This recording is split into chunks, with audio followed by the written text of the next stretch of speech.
Hello friend, তোমরা কেমন আছো? আশা করি ভালো আছো, সুস্থ আছো। আমিও ভালো আছি। তো ভালো থেকো, সুস্থ থেকো, আমার পাশে থেকো। আর অনেক দিন থেকেই ভিডিও ঠিকমতো করা হচ্ছে না।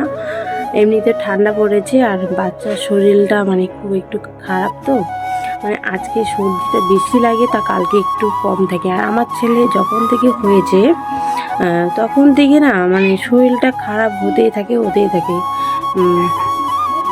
মানে হতেই থাকে, কি বলবো, মানে সেটা না মানে ছোটোবেলা থেকেই যখন থেকে হয়েছে তখন থেকে শরীরটা ঠিক থাকে না।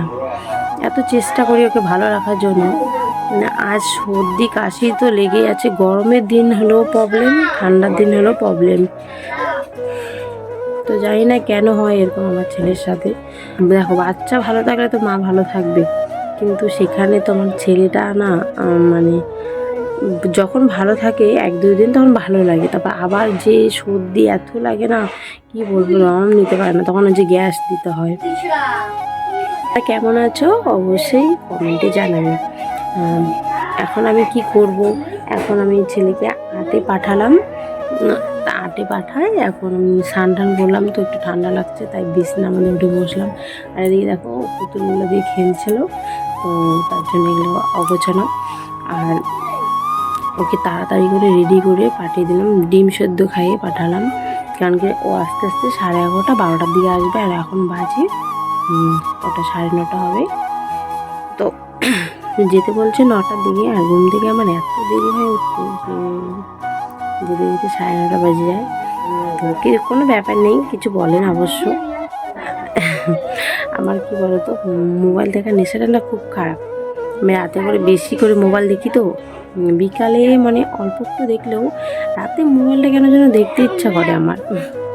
তার জন্য দেখো না আমার চোখগুলো গর্তের মধ্যে ঢুকে গেছে, আর এগুলো কালো কালো হয়ে গেছে।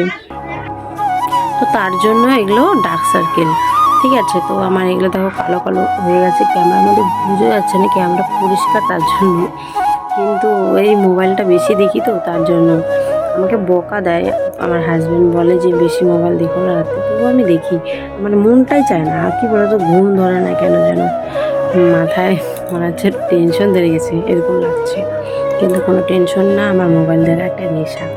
তোমাদের কার কার মোবাইল দেখতে খুব ভালো লাগে অবশ্যই কমেন্ট। এখনকার তো সবারই ভালো লাগে মোবাইল দেখতে, আর আমার তো খুবই, কারণ কি আমি মোবাইল ছাড়া থাকতে পারি না।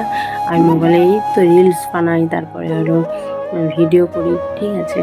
তো এগুলো কথাই বলার ছিল, আজকে কোনো ব্লগ করছি না। নেক্সট ভিডিও করব। এখনও টাইম পাই না, তো তার জন্য আর কি বলবো। বললামই তো, ওই যে এখন আসবে, তাড়াতাড়ি করে আমি রান্না করে নিই। যতক্ষণ ওখানে আর্ট শিখছে ততক্ষণ আমি রান্না করি। কি রান্না করব এখন দেখি, ঘরে কি আছে। আজকে মনে হচ্ছে সব মিলে একটা ভাজা করব আর ডাল করব। ঘরে ভাজা আছে, পেঁয়াজ কলি, বেগুন টেগুন এগুলো সব মিশিয়ে ভাজা বেশ ভালোই লাগে। আর ডাল করব। আর সে তারপর তাড়াতাড়ি রান্না করে আবার বিকালে ক্যারেটে যাবে, তো ওকে নিয়ে আসবো না, ওখান থেকে আমার ভাই নিয়ে যাবে ওদের বাড়িতে থুয়ে দেবে। আমি এখান থেকে তাড়াতাড়ি ক্যারেটের ব্যাগে সব কিছু নিয়ে যাই বাড়ি যাব। বাড়িতে ওখান থেকে ক্যারেটে নিয়ে যাবো। তো আমি এখন রান্না করব, বেশিক্ষণ বক করবো না, ভিডিওটা অনেক বড় হয়ে যাচ্ছে। তো ভালো থেকে সুস্থ থেকো। আর আমার কথাগুলো যদি তোমাদের খারাপ লাগে অবশ্যই কমেন্টে জানাবে, হ্যাঁ তুমি খারাপ বলেছো, তো আমি লাইনগুলো পরে ঠিক করে নেব। আমি বেশি ভালো কথা বলতে পারি না। তো টাটা, বাই বাই, ভালো থেকো, সুস্থ থেকো, আমার পাশে থাকো। তোমরাও ভালো থেকো, সুস্থ থাকো। আর এখন যে একটা রোগ বেরিয়েছে শুনলাম আমি, খবরে দেখাচ্ছে, তোমরা একটু বাচ্চাদেরকে খুব সাবধানে রেখো। আমার ছেলেকে তো আমি খুব সাবধানে রাখছি, তবুও এত সর্দি কাশি না, খুব ভয় লাগে আমার। মানে এত ডাক্তার দেখাতে হয় না, তবুও ঠিক হয় না তাড়াতাড়ি করে, সর্দি কাশি লেগেই যাচ্ছে। একটা মার যে কত টেনশন।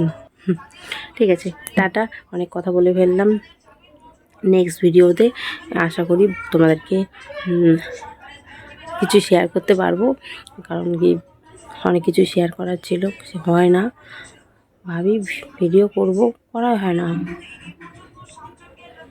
তো টাটা, ভালো থেকে সুস্থ থেকো।